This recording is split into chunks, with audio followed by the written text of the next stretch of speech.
The Golden State Warriors seem to have this kind of grand plan, and that was to kind of trade away all their young guys and get veterans to help them win now. And they kind of did that with Jordan Poole, flipping him for Chris Paul. But during the draft, there was a lot of rumors about Jonathan Kuminga possibly getting traded, and I was honestly convinced that he might. It was rumored that he was going to go to the Indiana Pacers possibly for their 7th overall pick, but as I said, that never ended up happening. So this really begs the question, what was the Warriors' master plan all along? They didn't trade Kuminga away, they didn't trade Ray Moody, they obviously traded away Jordan Poole for Chris Paul, but really nothing came out of that. And there were rumors about, possibly the Warriors getting maybe guys like, OG Anunoby, Pascal Siakam. There was even trades I saw for the Warriors possibly getting Paul George, but none of that happened. That seemed to be the master plan at first. Mike Dunleavy said they were going to go all in on winning. That changed. That involved getting Chris Paul. Now, there's no doubt that Chris Paul is going to help the Warriors immensely with their second unit, with turnovers, right, helping control and manage the game, especially in the clutch. But at the end of the day, the Warriors kept Moody and Kuminga, and like I said, I thought they might be traded. I think a lot of Warriors fans thought that Moody and Kuminga might be traded, and they just weren't. So today I kind of want to go over that the Warriors' master plan, it wasn't what we originally thought. And I think this actual master plan, this involves Moody and Kuminga taking the steps that we all think they can take and stepping into those crucial roles that the Warriors really need. And we already saw previews of that last season with Moses Moody, especially in the playoffs, right? Shot 59% from three, was probably the most consistent bench player for the Warriors in their playoff run as well. And so we can't really deny that, right? Moody's probably going to have a big role in this upcoming season, despite, all the Warriors guard depth with Gary Payton II, Corey Joseph, Chris Paul. Moody's going to have a big role in there because he's an excellent rebounder. He's got good size at that shooting guard position, which can allow him to play like the 3 and 4 spots as well, maybe in small ball lineups, right?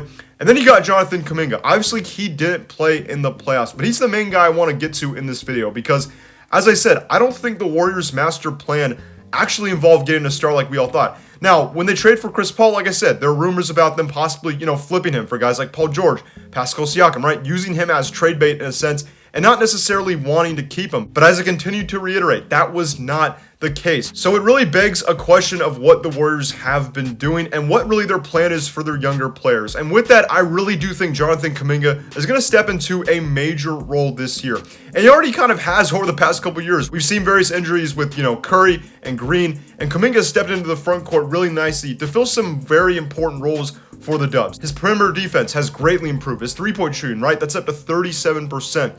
And with that, Kuminga, he's set for possibly a breakout season. We've heard Draymond Green, right, saying that Chris Paul is going to unlock Jonathan Kuminga.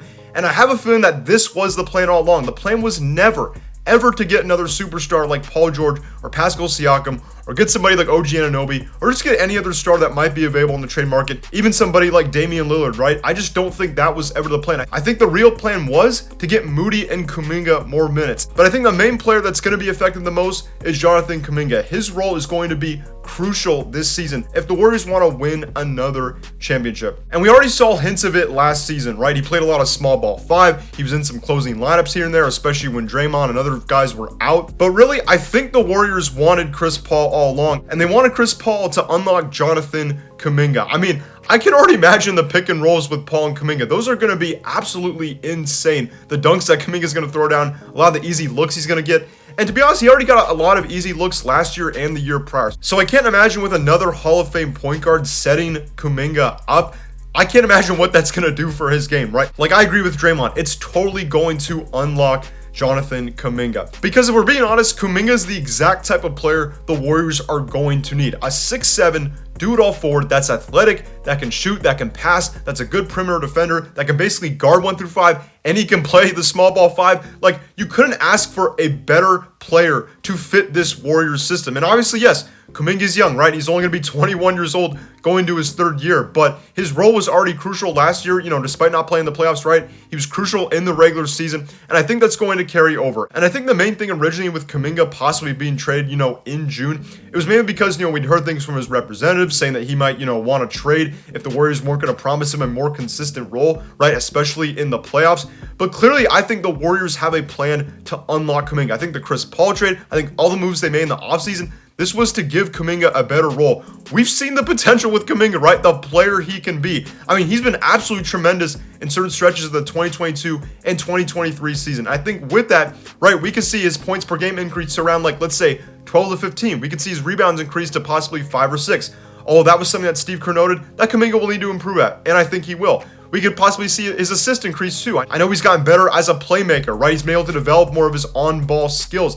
And also his blocks and steals, right? He's already been an elite perimeter defender. And with his height, his athleticism, his length, I think he can really be a defensive monster next season coming off the Warriors bench. And I think he can probably be the Warriors' 6th or 7th man, right? Depending if Chris Paul starts or not. So we will see if that will happen. But I think with the Warriors master plan, it never involved a big trade. It never involved, this grand scheme to get Paul George and get, a death lineup where you have, 5 all-stars basically. I don't think that was ever the plan. I think the plan all along for the Warriors was, how can we get more vets to unlock our main younger players like Moody and Kuminga? And with that, I believe the actual plan was to unlock Jonathan Kuminga, because Moody, he can honestly fit in any lineup with the Warriors roster, right? His three-point shooting, his defense, but Kuminga has just such a versatile skill set where he has so much potential, not only as an athletic defensive monster, but also as like an on-ball playmaker. Just, he's got such a versatile skill set that I think the Warriors have got big plans for him